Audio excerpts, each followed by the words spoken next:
All right, we've got a tricky commute this morning, especially as winter weather advisories have kicked in. We've got snow and rain in a mix, and it's all starting up. And as we anticipated while you were asleep, we started to see the precipitation. Here's the advisory. This just kicked in about an hour and 15 minutes ago, and it goes through early tomorrow. It is for our primary and secondary snowbelt areas, west, east side, south into Medina, Akron you're included.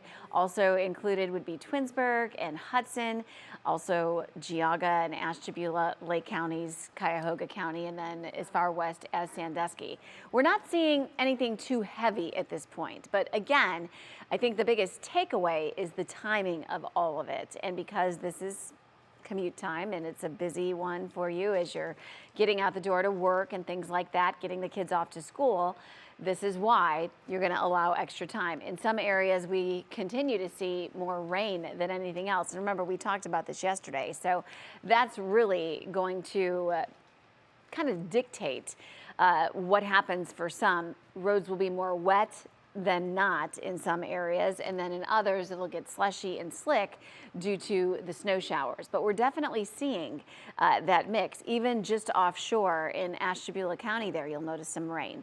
So it is going to be that mixed bag through the day. We continue to see snow. It will be pretty persistent through this morning into the afternoon. Temperatures are in the 30s. We will be steady in the 30s. Winds 15 miles an hour right now. They will increase.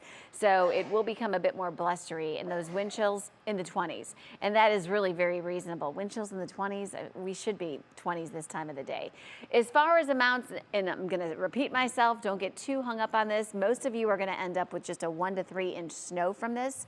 And if you notice here, it's kind of on that low end in most spots. It's extreme east and primary snow belt where we see higher amounts, and we could end up with about a half a foot of snow in some of those locations. And here's what's happening right now on satellite and radar from a sort of wider perspective. And we do see the snow and rain this morning.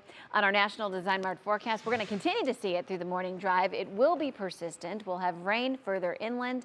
Snows continue into the afternoon, but by 2:30, notice we're seeing that back edge. And then into the evening, it really does become pretty scattered. So we're not going to have as much of it around by dinner time. Crews will be keeping up with things. Hopefully that'll make your Friday evening plans a little more manageable. That's the view at 6:30 tonight. Yes, there will be some scattered snow, but it's not as widespread as what we're dealing with at the moment. We'll see scattered snow showers tomorrow on your Union Home Mortgage 7-day outlook. It's going to be very wintry this weekend. More snow showers expected Sunday into early next week. By Thursday of next week, we do warm into the 40s. And don't forget, we spring ahead 1 hour, Danielle. That happens early on Sunday. Okay, so speaking of springing ahead, Holly, this Sunday, of course, we spring forward 1 hour, meaning we lose 1 hour of sleep, but we gain more light at the end of the day. But that 1 hour can make a big impact on our bodies. Dr. Sally Ibrahim at University Hospital says when we start daylight saving time, we get out of sync with the sun. She added that our entire body has clocks from our brain to our liver. So when it comes to the debate, should we or shouldn't we get rid of daylight saving time, she is in favor of ditching it and making standard time permanent. If we move towards daylight savings time permanently, I think it's estimated we'll have 2 to 3 months of the entire year that we don't see sunlight between 8 to 10 a.m. in some cities. And we're talking Cleveland, Ohio, where I am. We're going to be dark for those mornings. It's not good for commuters. It's not safe.